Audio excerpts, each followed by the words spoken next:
Hello and welcome. This is Jennifer McGuire, and I am over the moon excited because I get to do a video where I mix and match a lot of the products that you received in your event box. Over the last few days, you have been using some incredible crafty goodies and learning some great techniques from some awesome instructors. Well, my job is to show you how to look at these products creatively so that moving forward, you can put these products to good use and keep creating. Now, this is not one of those videos where you create as we go. This is one where you sit back and watch, and then you can always go back and rewatch and create if you want to. Now, as you know, there was a lot in this event box, so I'm not able to use everything in it, but I used as much as I can, and I have several cards and lots of techniques for you. So let's dive into our first card. I think it's best to see the completed card before we start creating. This one fits nicely into an A2 envelope, and it's a fun shaped gatefold card with a card inside. And of course, I mixed lots of different products from your event box in here from various companies. I'll start by first creating those floral pieces on the front. We need to create two that are exactly the same. And I think it's fitting to start with Gina K Designs products because Gina, I feel, does so much for this event and she always knocks it out of the park with her class. So let's do something fun with her stencils. Now, these stencils are easy to use. You can match them up with the dies she provided, but I am using the stencils alone. The first thing I need to do is create a mask piece. I just have a piece of scrap paper here. This is printer paper, copy paper, typing paper, whatever you want to call it. You could also use masking paper. I just did the center part because I want to cut between those two flowers. That way I can easily ink each flower up a different color. So I'm just cutting that little portion where they're connected. You'll see me use this in a moment. It'll make a little more sense then, but I wanted to start by having these two pieces ready to go, and I'll set those aside. To clean my stencil, I like to use rubbing alcohol in a spray bottle, one spray, and then wiping with the dry cloth is definitely the best and fastest way to clean ink off those stencils. Now, I used the coordinating die to cut two of the solid floral images from Gina K Designs, and I'm sticking them both onto my Brutus Monroe stick and stamp mat. I love this tool. You'll see me use it many times in today's video. I'm lining up the leaf portion of the stencil with the die cut on the left. Now, you could start with the flowers if you want to, but I felt like the leaves were really easy to line up, so that's what I chose. Now, over this, you could put any inks you want with any inking tool. I chose Hero Art's Green Apple ink with an Altenew mini ink blending brush. I really like this brush so very much. They have short little bristles on it that really are great for getting into the nooks and crannies when doing inking, especially over a stencil. If you want to do selective inking, which I'll talk more about later, it's a great size. Now, I applied that green apple over the die cut on the left. Now I'll move the stencil over to the die cut on the right and do the exact same thing. Now, I'm not going to show all of the inking of that stencil on the right throughout this video. I'm just going to show the one on the left, but know that I'm doing everything the same on that die cut on the right, so I end up with two that are alike. Now, I'm taking that stencil and going back to the first die cut and lining it up again. So lining up the leaves again, super easy to do, and I love that that sticky mat holds it in place. This time I'm going in with a darker green. This is the Concord and Ninth Parsley that you got in your box. I am adding this darker color to some of the leaves, not all of them. Doing selective inking like this is really a great way to step up your stencils and give even better results. If you want to save time, just stick with one color. But I think this little bit of effort is worth it. I have a Post-it note there that will allow me to mask off some leaves that I want to leave in the original green color. It's just a helpful tool. It's so much faster to have a little Post-it note like that to hold in place as opposed to using tape and moving that around. Now, again, I'll move over to the second stencil, line it up, and do the same thing. Okay, so we have the leaves done on the die cuts. Now let's move on to the floral portion of the stencil. So I'm lining that up with our first die cut on the left. It's really easy to fit it onto that die cut. That's why it helps to do the die cut shape before you do the stenciling. Now over this, I'm again doing selective inking. I'll do different flowers, different colors. I started with Gina K Bubblegum ink for the flower on the bottom and Concord and Ninth Buttercup for the yellow at the top. I wanted to add the look of dimension to that pink flower, so I came in with a slightly darker Passionate Pink from Gina K, and I applied that to the base of the flower. That's one way to step up your stenciling by doing a light and a dark ink over the same opening. Now it's time to ink up the bottom of the two big flowers. So I'm taking the mask that we created before and covering up the top flower. So see how only that bottom large flower is exposed? Over this, I will apply Concord and Ninth Aqua Sky ink, which is one of my all-time favorite colors. I love the cardstock in this color and the ink in this color. In fact, I need to re-ink this. I am still using the Altenew Mini blending brush. I find this is a really good size to work with, but use whatever inking tool you have. Because I have a smaller brush, I can come in with a slightly darker color and add that just towards the center. That's Hero Art's Paradise ink. By the way, don't be afraid to mix and match your different inks. I'm using Hero Arts, Gina K, and Concord and Ninth on this. Go for the colors you like. That's the most important thing. All right, now I'm masking off that bottom flower, so we only have the top large flower exposed, and over this we will apply this light color, and then I will go in with a slightly darker color towards the center. The darker color is Concord and Ninth Honeysuckle, which is probably my second favorite color, or maybe the Buttercup, I'm not sure.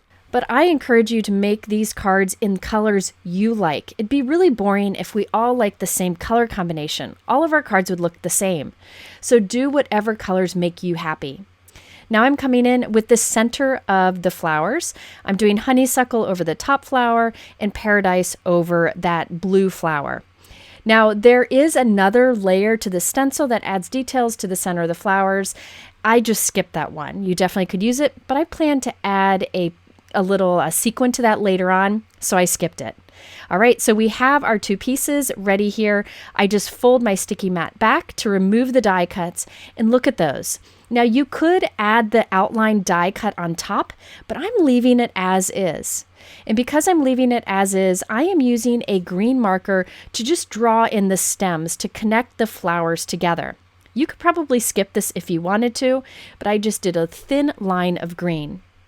To give these a little strength and stability, I die cut two more of these floral pieces from white cardstock and I'm gluing them to the back. This stack dimension makes these die cuts stronger and it also gives it a little pop-up off of our card. I'm using Gina K Connect liquid adhesive in her fine tip bottle. I highly recommend that option. It is the best way to apply glue and it's the glue I trust the most. Now for the card base that goes inside of our gatefold card, I'm taking a piece of Concord and Ninth Aqua Sky. I told you I love this color. And I'm scoring it down the center at 5.5 inches using my Altenew scoreboard. I love that tool. I'm folding along that score line and I'm cutting one note card to be a little narrow. This will be 4 inches wide by 5.5. I'll go ahead and trim the other and save that for later. The reason I'm making this note card a little bit narrow, a 1/4 inch narrow, is so that we can add the gatefold around it and it'll still fit in the envelope. Now it's time for the secret sauce of this gatefold. We're going to really stretch our supplies here. So I have this die set from Pink and Main that is included in your class box. And I'm using that funny shaped die over there on the right. That's the die we'll use to create the gatefold sides. I cut it twice from white cardstock and I need to put a score line along that straight edge on both pieces. Now I chose to do my score line at 3/8 of an inch. It works really well for this particular card. Here's a close look. The 3/8 of an inch mark on a scoreboard is usually just one line over from the 1/2 inch mark. If you want to, you could do the 1/2 inch mark. So I will score one piece at that 3/8 of an inch and then do the same thing on the other piece. If you do not have a scoreboard, I highly recommend one. As a card maker, it is really the best way to get a nice score line for your card bases and for fun techniques like this. Now on both of these, I'm folding that little flap back and reinforcing the fold line by using my bone folder to really press it down. So there you can see the two sides or gatefolds of our card. I just thought it was a fun way to use that die a little creatively, and this is a really neat window gatefold card. The floral images that we add fit that curve nicely, but you can really add anything to it that you want. So we have our 2 floral pieces here from Gina K, and I'm gluing those so that the arch kind of matches up with the arch on those gatefold pieces. Now the best way to figure out where to put glue is to hold that flower in place where you want it glued to that gatefold piece. And I'm taping it with some Spellbinders tape, flipping it over and using a pencil to trace right along the edge of that gatefold piece. So watch, I'll just trace right here. That way I know to put glue only on the one side of that pencil line. If I put glue on this entire piece, some of my glue would be exposed. So here I'm only putting glue to the one side of that pencil line, again using strong liquid adhesive from Gina K Designs. So I'll hold it up here so you can see that glue is only to the one side of that pencil. Now I can place this on to that half of the gatefold. And I can be sure that my adhesive is only where it needs to be. And that exposed area of that floral doesn't have adhesive on it. So it'll look nice and tidy, and I won't glue my card shut. So I will leave that tape on there while it dries and also put something heavy on it to make sure it makes a good connection. And we'll do the exact same thing on the other gatefold piece. Now, as I do this, I thought I'd take the opportunity to say a little something. I know you all just experienced one of the most amazing class events. You saw lots of teachers create lots of things in different ways. I want to remind you that you can take those ideas and make them your own. You don't have to do exactly what the teacher does. I just think that's something really important to remember, that you can take their ideas and do a little creative spin on it. That's kind of what I'm doing here, doing my own little creative spin on the products they designed. All right, so we have our 2 little halves of the gatefold here. Now let's connect these to that note card. I'm using some narrow tape. This is 1/8 inch tape from Lawn Fawn. I love their double-sided tape. And I'm putting this right against the back edge of the flap. So right along the edge, I'll show you close up there. You could use liquid adhesive for this if you want to. I was just being a little bit lazy and didn't want to take the time to let it dry. I did the same thing on the other half too. I will remove the release paper from one of the gatefold pieces and line this up right along the edge.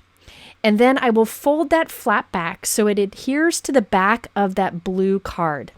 Notice the gatefold is hanging off a little bit just for a little fun design element. Then I will do the exact same thing on the other side. Now remember, I made that blue card a little narrow, and this is the reason why.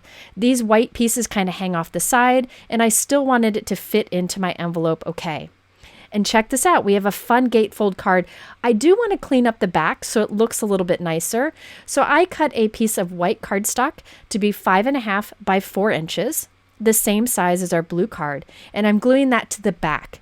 So now the back of the card is white, and we can do our little personal handmade stamp there. Okay, let's add our sentiment now. I'm using the Tailored Expression stamp and coordinating die set included in the event box. But I have a little tip for you. This is one of the best ways to make sure you get a die to line up with your stamped image nicely. And it's helpful if you don't want to cut apart your dies. So I have this die set that's all connected. I didn't want to mess with cutting it apart, so I just cut it from a piece of scrap cardstock. This piece will serve as a template. I'm placing my Brutus Monroe stick and stamp mat into my Misty stamping tool. I told you I love this tool. And then a piece of scrap cardstock onto the mat. I'm stamping the sentiment that I've chosen onto this scrap piece of cardstock. I will then take my template and line up the opening for that sentiment around my stamped image. It's very easy to line up, and then I'll press it onto the stick and stamp mat. So there you can see how the opening is lined up. So easy to do. Then you take your die cut that you've die cut earlier, pop it in place, and stamp it right onto it. I know then that my sentiment is stamped nicely with a nice little trim around the die cut edge. There are many ways to do this, but I find this one works really well, and you can save that template with the stamp set for future use. Now this sentiment is going to hang across our gatefold, so I need it to be strong. I don't want it to be flimsy there. So I die cut 2 additional white die cuts from that coordinating die, and I'm gluing it behind our stamped die cut. This gives it strength and it also gives it dimension. Now I will only put glue on the back edge of the W and the S so that this is only glued to the flap on the left. Make sure you use a strong adhesive for that. And to finish up the outside of this card, I am adding some of the sequins from Spellbinders using Gina K Connect liquid adhesive along with her pickup tool that allows you to easily pick up gems and sequins and put them where you want. Once that's dry, it's time to add a sentiment to the inside. I am using a sentiment from the Spellbinder stamp set included in your kit, and I want to line that up so it's hidden when the card is closed. I'm placing my card into my Misty stamping tool, putting the magnet down to hold it closed. Then I'll take a sentiment from the Spellbinder stamp set included in your box, and I am laying it on top of the With Sympathy sentiment that's on the outside. I'm laying it there, trying to make it straight. Then I will close the door on my stamping tool to grab that sentiment. Then I will carefully open up my card, making sure I don't let it shift in the stamping tool. Then I can use the magnet to hold it in place and stamp that sentiment with black ink onto the blue note card inside. By doing that trick, I can be sure that this sentiment is hidden behind the With Sympathy, so when the card is closed, you don't see it. But when you open it, you see the Thinking of You sentiment. This one last step is completely optional. I wanted to add a white insert inside of the card just to give it a clean look and have a nice place to write our personal message. Sometimes I don't want to bother measuring, and this is something you can do if you don't like to measure. I just held this cardstock piece in the corner of my blue note card, leaving a little trim along the bottom and side. I then did a pencil mark where I need to cut on the right and a pencil mark where I need to cut at the top. I took that to my trimmer, cut it down, and then I glued it on the inside. That sure beats measuring with a ruler. Just use a pencil to make little marks where you need to cut. So let's look at the completed card. It does fit nicely into an A2 envelope. Let's go over the companies that we used here. We used Gina K's stencils, and we use a Tailored Expressions sentiment and die. We used Spellbinder's sequins and the sentiment on the inside. We used some of the Concord and Ninth ink that you received in the box, and Pink and Main's die set to create those gatefold wings. I also used Altenew blending brushes, Hero Arts inks, Gina K inks, mixed a few other things that I had, but use whatever inks and inking tools you may have. Put them to good use. And by the way, that's one of the best things about stencils is you can pretty much use any inks you have. Speaking of stencils, let's do some more stenciling on our next card. Here is the completed card to start out. I used those Tailored Expression stencils on the front, and check out this fun interactive card. When you open it, a sentiment slides up and is revealed. We'll start with the stenciling on the front of the card, but keep in mind you could create any background using the products that you got in the box. I'm going to show you how to get that complete color on that stenciled background. The technique that I'm sharing works really well and easy with a single stencil, but I thought we'd use layering stencils for it. But keep in mind, as we do this, you could do this with a single stencil. I'm using the Tailored Expressions layering stencils along with a coordinating stamp, and we'll start by doing the stamping. I have my Misty stamping tool along with a piece of white cardstock. It's bigger than we need, but that's okay. We'll just cut off the excess and save it to use as scraps later on. I'm taking one of the stencils and lining up the etching with the cling stamp. Remember, there's etching on it to line up those branches. I'm just doing this so I can kind of get an idea of where to place it in my stamping tool. You could totally eyeball it if you want to. So I have my stamp in there. I'll close the door to grab the stamp. We'll remove the stencil and we'll stamp these branches with black ink. You could use absolutely any inks you want to here. You could even do gold embossing. That would be beautiful. I'm using Gina K Black Obsidian Amalgam ink. This ink is a go-to because you can use it with alcohol markers, you can use it with watercolor, you can use it with stamping, you can use it for anything. It's a great go-to black ink and it's super dark. Highly recommend it. All right, after we've stamped that, I'll take one of the stencils that has the flower openings. There are two that have flower openings. Just grab one of them and line it up using the etching on the stencil to line up with the stamping that you've done. I have Spellbinder's Best Ever Craft Tape, and I'm creating a hinge at the top of the stencil. Any washi tape would work, but I like this one because it has a little more stickiness to it, which is great for this technique. Now take a close look at this background. Notice how the background around the flowers is blue. It's not white. We're starting with white cardstock, but we need to make that blue. And that's the technique that I'm going to show you. To do this, you need your die cut machine, and you need to set it up as if you were making an impression or dry embossing with the die. I'm using my Spellbinder's Platinum 6, which I love this machine. It has on the platform here the sandwich that I need to use. So follow the instructions that your die cut machine has for making an impression or dry embossing with the die. It will involve the flexible mat like the one you see here. So get your die cut machine ready to make an impression.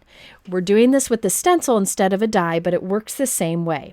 So I'll set that aside. Now we need to ink up our stencil. I have a piece of scrap cardstock behind it, and I have flipped my stencil up so I can put ink on the back of it. I chose to use Concord and 9th Aqua Sky because I love that color. I do recommend a light or medium color ink here. It's more foolproof, but I will give tips if you want to do a darker result. I am just going direct to stencil with the ink pad, dabbing the ink around. Now I wanted this to be kind of blended here so it doesn't end up splotchy. There are two ways you could do this. I'm using the ink blending tool from Tim Holtz with the domed foam. You got some in your class box. And I'm just dabbing that ink around. So this will give it kind of a cloudy look when we stamp with the stencil. Another option would be to use a brayer. Tim Holtz has a great brayer that gives really smooth results. So all I'm doing is kind of dabbing this ink around. Then I will get my die cut machine into the picture here.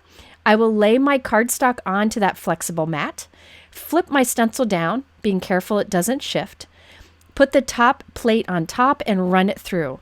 Again, the sandwich I'm using here is whatever your machine needs to dry emboss or make an impression with the die.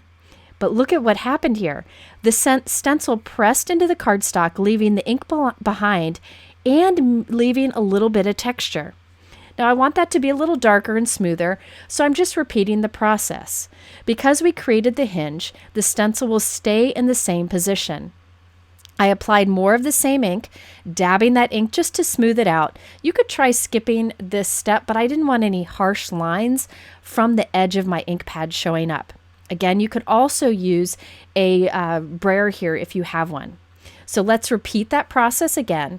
This will put more ink down, making that background darker, and it'll smooth it out more because we're building up that ink. One of the things that I really like about Concord and 9th inks is you can build up the color. So I'm building up color here. You can do it with stamping too and make your color ink darker with each time you build it up. Look at that. Now our background is blue instead of white. Okay, so now we have our background ready. We're just going to use our stencils as originally intended on top of this. Now I had ink on the back of the stencil, so I'm cleaning it off with a little rubbing alcohol. I will line that stencil back up. So any of the open areas with this stencil will be white. So we can add any color on here. I'm going to use some peaches and yellows because we have white cardstock showing through. So that color will stay true. If I would have started with blue cardstock, I couldn't have used pink and yellow on top because it wouldn't have stayed pink or yellow. It would have been like a purple or a green because we'd be layering color on top of blue. But because of the technique I did, we have white areas here where we can apply these lighter colors of ink.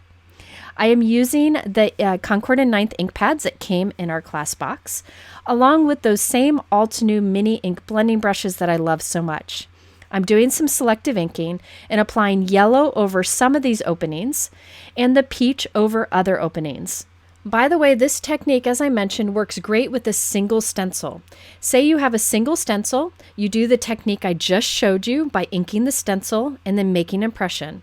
And that would give you one color for background. Then line up that stencil again and add another color on top. All right, now back to this one. Let's move on to the second stencil. This one has the other flower openings. I'm just lining up the etching on the stencil with the branches that we stamped and using some Spellbinder's Best Ever Craft Tape to hold it in place. Now over this, you'll want to do a little bit darker colors that look good on top of blue. Because remember, there is blue in the background, so that little bit of soft blue ink that we applied will show through these openings. So I chose to make these flowers a paradise color from Hero Arts. It's a nice teal color. And then some of the other flowers we'll do in a blue. That way we kind of hide that soft blue that's behind it. This is Hero Arts Cornflower, which is gorgeous and goes so well with the indigo color that Libby showed in her class video. You can see how doing the selective color inking over the stencil is really easier if you have a smaller blending brush. If you don't have a smaller blending brush, take a piece of scrap cardstock, die cut a small circle on it, and use that as a mask around each of these flowers as you ink them. That way you can get each one a different color. Time for our next stencil, which adds details to all of those flowers. I'm lining it up once again, taping it in place. Let's start with our peach flowers first. I'm using Concord and 9th Honeysuckle. That's a darker color than the peach we used below it. And I'm just inking up those. Now I want to make sure I don't get that ink anywhere else, so I'm taking it off, giving it a quick clean with some rubbing alcohol and a dry cloth, relining it back up, taping it in place, and we'll move on to the next color. Now this time I am using Gina K Sweet Mango, which is a nice kind of lighter orange, and I'm applying that over the yellow flowers. Once I'm done with those, I'll remove the stencil, clean it, and reline it back up. If you have a smaller blending detail brush, you could just do that, and you wouldn't have to take it off each time to clean the stencil. I just don't want to mess up this background at this point. If you want to save time, instead of doing different colors over this stencil, you could have done a light gray, such as Hero Arts Granite ink. If you did light gray over this whole stencil, it would end up giving kind of a tone-on-tone look with the flowers below. You just do a super light amount of light gray. However, I enjoy this selective inking process and the colorful backgrounds that result. All right, so we did blueberry over the blue, and then finally I will do Bermuda over the paradise. This is a beautiful dark teal color. Once we've finished that stencil, let's reveal what we have so far. And at this point, I've got another idea for you. This background that we have right here, this would be gorgeous with red for all of those flowers. It looked like berries, and it would be great for a holiday card. So you could skip the leaves and just have the little branches and red berries. But I need some spring colors here because it's rainy and dreary here. So I'm going to that final stencil, which is for the leaves. I've lined that up, and over this I am applying Concord and 9th Parsley ink, which is a beautiful darker or middle to dark green. And I am doing selective inking here so that some of the leaves are this color. I will then use a dry cloth to buff off some of that ink, and I'll come in with a lighter green. This is that Hero Arts Green Apple once again, and I'll make some leaves this color. I could have started with the light green, then I wouldn't have had to wipe off that excess ink when I bring in the darker, but I didn't think of it at the time. So when we remove this, this is the drum roll here. I wish I had that sound effect. Look at this. It looks like a store-bought pattern paper, but we got the joy of creating it ourselves. So I encourage you to try that technique of inking up your stencil to press it into the paper and color the background. No white is showing there, all done with inks. And I was doing a little happy dance, so you saw my paper move around there. And another great part of a stenciled background is trimming off the extra and giving that nice clean look. All right, so now we have this background that we can add onto any card, but I wanted to show you how to do a really fun window interactive card where the inside slides up. So let's use some of our other products from the box to make this happen. We need to create the window on the front. For this, I'm using the 2 oval dies that came in the Brutus Monroe die set. These are great oval dies for windows. I'm taking the smaller one and placing in the top center of our card, about a 1/2 inch from the top. And I will save this oval that we've die cut out for another card. That would be great for a clean and simple card. Now we're just using the negative space for this one. Next, I have a top folding white note card. So this is 4¼ by 5½ inches. I will lay our inked piece on the front of it, lining up the corners, and then I will take that same small oval die and pop it into place. So I just pop it in like a puzzle piece and use some tape to hold it there. I will pick this all up and run it through my die cut machine, making sure that the card is open when we do so. And that creates an oval window on the front of our card that lines up nicely with the oval we created on our card front. So you see it all lines up here. I'll use my Gina K Connect liquid adhesive to glue these together. I like using liquid adhesive because I can wiggle it until it's just in the right place and then leave it to dry. All right, now I wanted to have a little frame around that window, so I am taking both of the oval dies from Brutus Monroe, placing them together. I love how one is slightly bigger than the other, taping them together on white cardstock, running that through our die cut machine, and now I have an oval frame. I'll put glue on the back of that and line that up around our window, which gives us a very nice clean cut look. Now that our window note card is ready, let's do that fun mechanism on the inside that moves as you open it. Let's start with that blue piece on the bottom, which is really a pocket.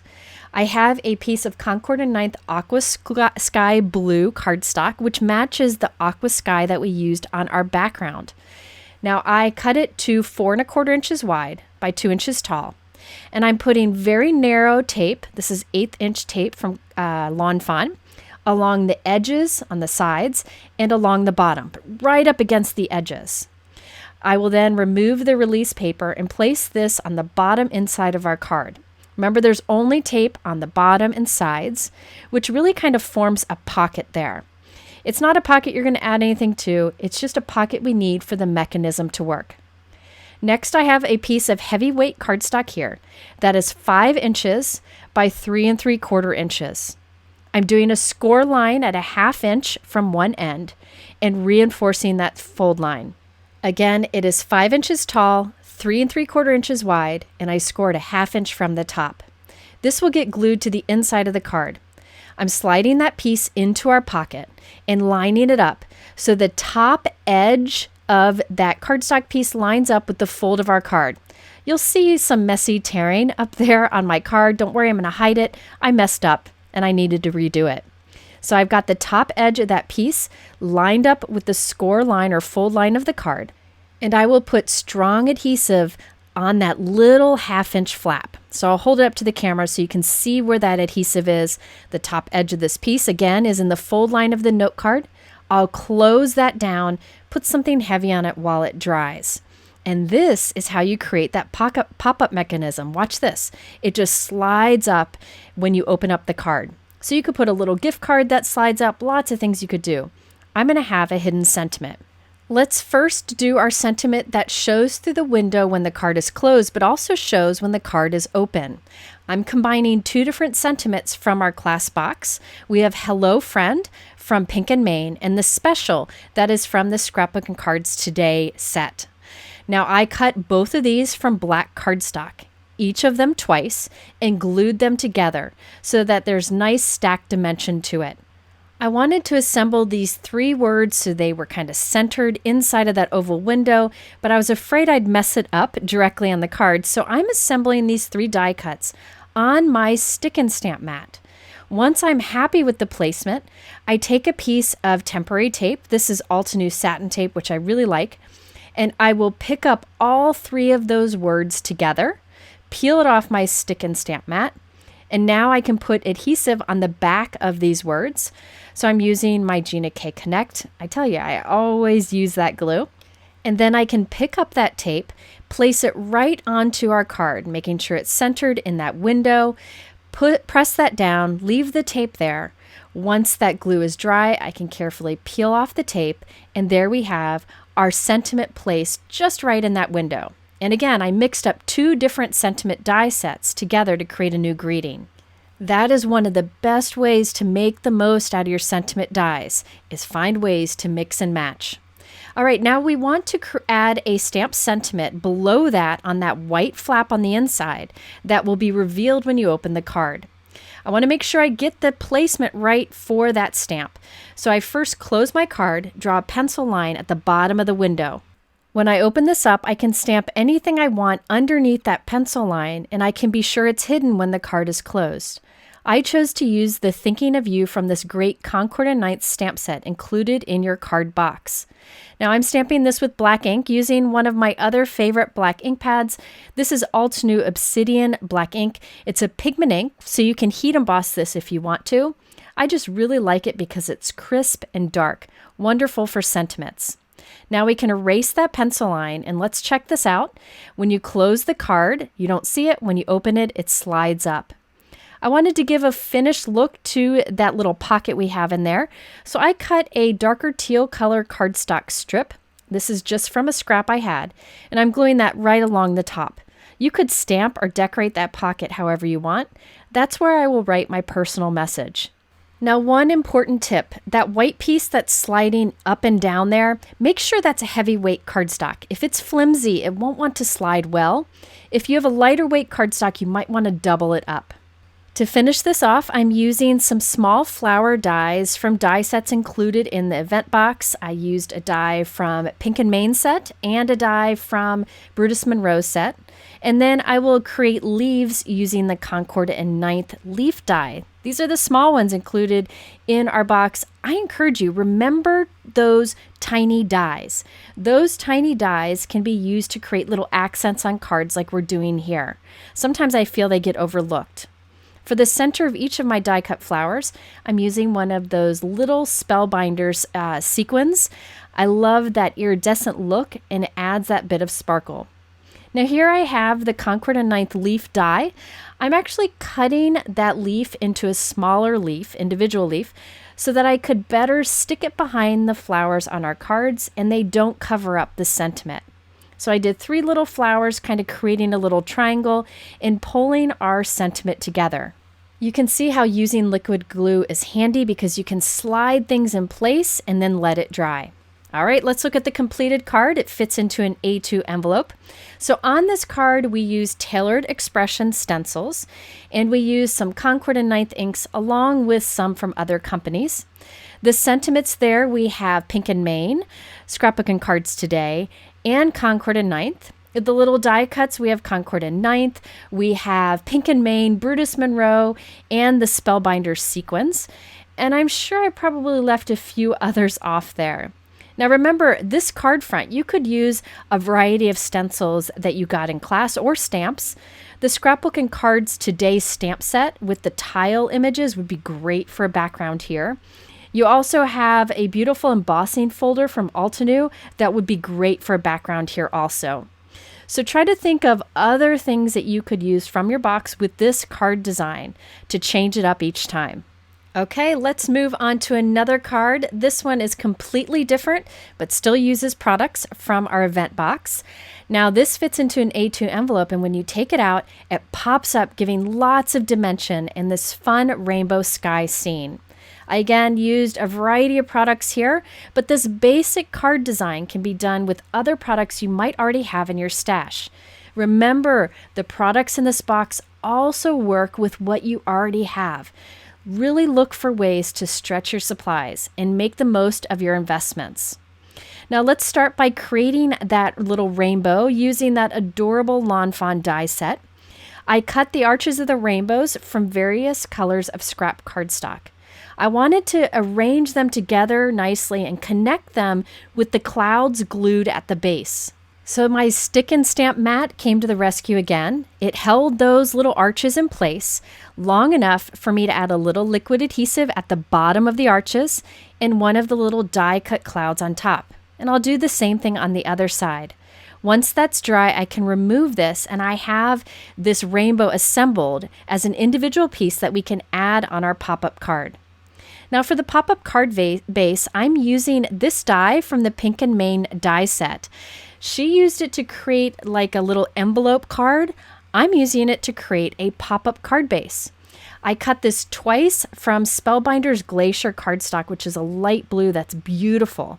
And then I cut that little V flap off of each. So we have these kind of rectangle looking pieces, 2 that are exactly the same. One will be the front of our pop-up card, one will be the back. Now let's start with the front one. I'm using the Hero Arts stencil from the event box and that cloud edge.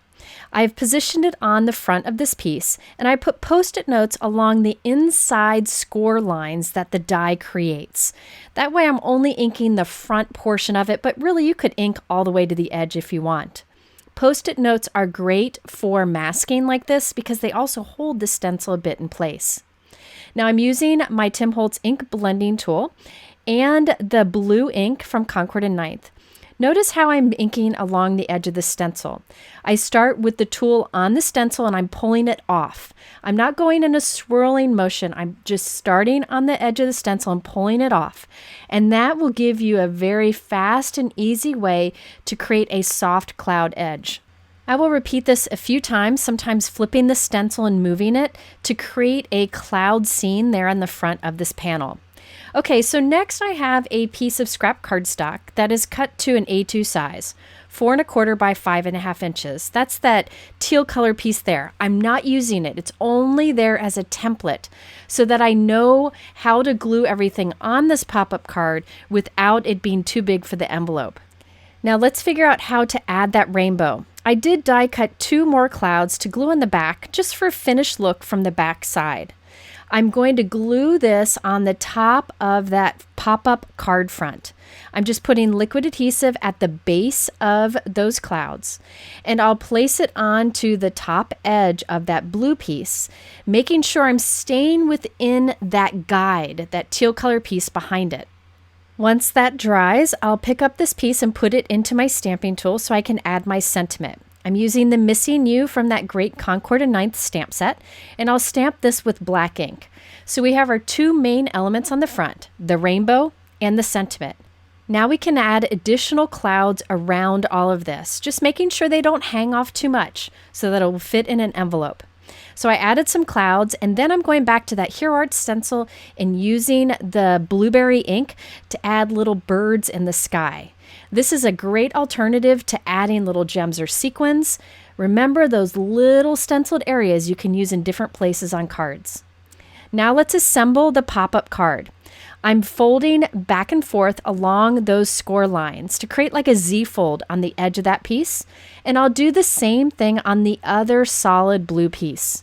I really recommend reinforcing those fold lines with the bone folder. Altenew sells a great bone folder. It's a really important tool to have as a card maker.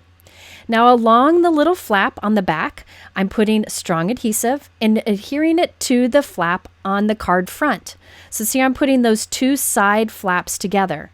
Then I will do the same thing on the other side. Using something strong here, liquid adhesive is best because you can wiggle it till it's just right. Press those together and look at that fun card base you have. So it flattens nicely to go into an envelope, but as soon as you take it out, it pops up. Now I did decide to add a couple more clouds. These are glued to the back half of the pop-up feature. So this is really going to give us a lot of dimension and really create this fun dimensional scene. Now I used a rainbow and clouds, but you could have a flower coming off the top. You could really add anything to this that you want.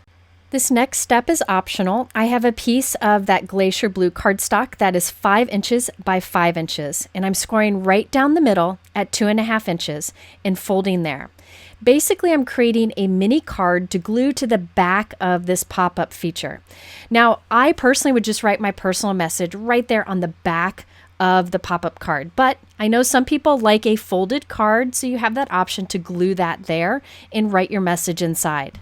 All right, let's look at the completed card. It flattens to fit into an A2 envelope, and when you take it out, it automatically pops up thanks to that little pop-up mechanism we made with that Pink and Main die.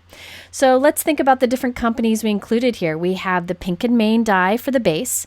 We have the Lawn Fawn Clouds and Rainbow, Concord and Ninth Sentiment, the Cloud Stencils and Birds from Hero Arts, and I think that's it for this card. But remember that pop-up base, you could have anything coming off this. Maybe that Spellbinder's floral image could kind of stand up coming off the top. Or you could even use Simon Hurley's floral image and have that stand up. So many ways you could use that pop-up base that we created creatively using that Pink and Main die. I personally feel that one of the biggest ways to get more joy out of your crafting is to find ways to use the products you've invested in creatively. Okay, we have one more card for you today. This one really combines a lot of different products together, and you can use other things you may have in your stash. We'll start by creating those colorful squares. Notice there's a lot of sentiments on there. This is a great way to use a lot of sentiments together and use up some of your scraps. The first step of this process is really enjoyable because you're going to put your hands on all of the products, making sure you get a lot of use out of them. So I went through all of the stamp sets in our event box, and I took out any sentiments that would work for a thank you, hello, thinking of you type of card. I used Gina K, I used Altenew, Concord and Ninth, Spellbinders, the Simon Hurley, really any of the sentiments that you want. And I kind of created a little pile of sentiments. Don't worry, you can put them back when you're done. And I did cut up some sentiments. I know some people are scared to do this, but it's a great way to get more from your stamps. For example, in this Altenew one, there was a sentiment that said "are cherished" because it goes with that big U. I just wanted the word cherished alone, so I just cut between the words, and I'll save the R for later. You can always mount these on your acrylic block or your stamping tool as intended, but this gives me more use from that stamp. I promise they won't scream. They will still work just fine. And actually, I think the stamps are happy because they're getting used more. So I have this happy pile of stamps, and it's time to arrange them into a cluster. That stick and stamp mat comes in handy again. I have that in my stamping tool, and it helps to kind of hold those stamps in place as we arrange them close together. So I'm arranging them, of course, the stamp side down. The back of the stamp is facing up towards the camera. And this is like a fun little puzzle. I'm putting them as close together as I can, some horizontal, some vertical, and I have a cluster of sentiments. Now you can make this bigger if you want to. It'll just take more time. I felt this was big enough for the card that I'm doing. And now we're going to stamp a bunch with this. Since I took the time to arrange it, I want to do a lot of stamping, even make extras for later on.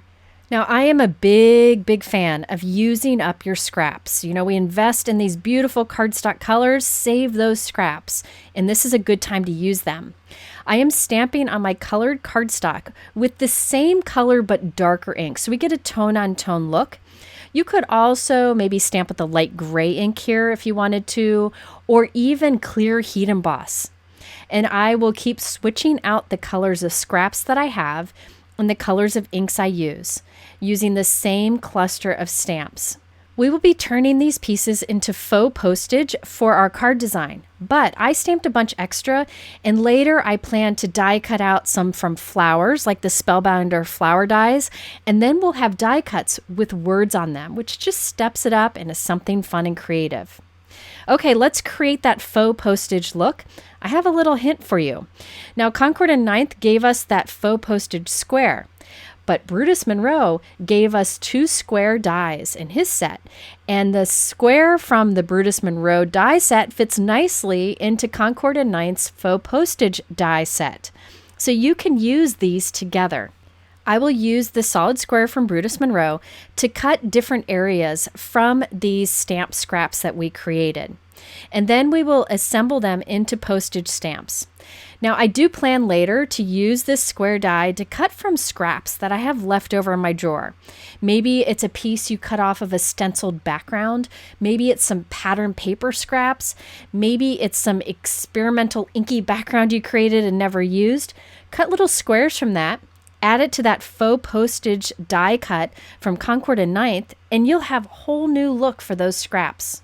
But today, I'm just cutting the squares from these sentiment stamped pieces that we created. And by the way, look at those sentiments. Aren't those fun? Mixed from a bunch of different companies. In fact, you could stamp a cluster of sentiments right in the center of a card base, add something simple on top, and have a quick and simple card. After doing all my die cutting, I glued the stamp squares at the center of the Concord and Ninth faux postage white die cuts. And you can see all my faux postage over there on the left. You could add to those if you wanted to, but I decided to keep it simple. Now for the background of this card, you could use a plain white note card, but I thought I'd step it up and use this gorgeous detailed background die from Spellbinders. Now you remember this die cuts those 3 separate pieces so you could do fun shaker cards like Kim showed in her class. But what I decided to do was keep it simple. I cut it from Lawn Fawn Fog cardstock, which is a light gray cardstock that's a fun alternative to white. And I'm gluing all 3 of the die cuts onto a white note card. So nothing fancy here, but just a reminder that you can use ornate background dies like this one as a simple backdrop for a card. Here's a closer look of that gray on white on the background. I just love that die. All right, now it's time to add our faux postage. Now you could use foam tape to add those to give it that dimension, but I highly recommend using scraps of cardstock instead. So this is a mess-up piece of cardstock I have. I save all of my mess-ups, and I use those scraps to build dimension on my card. It's more economical, and it's better for the environment because there's no plastic in this paper.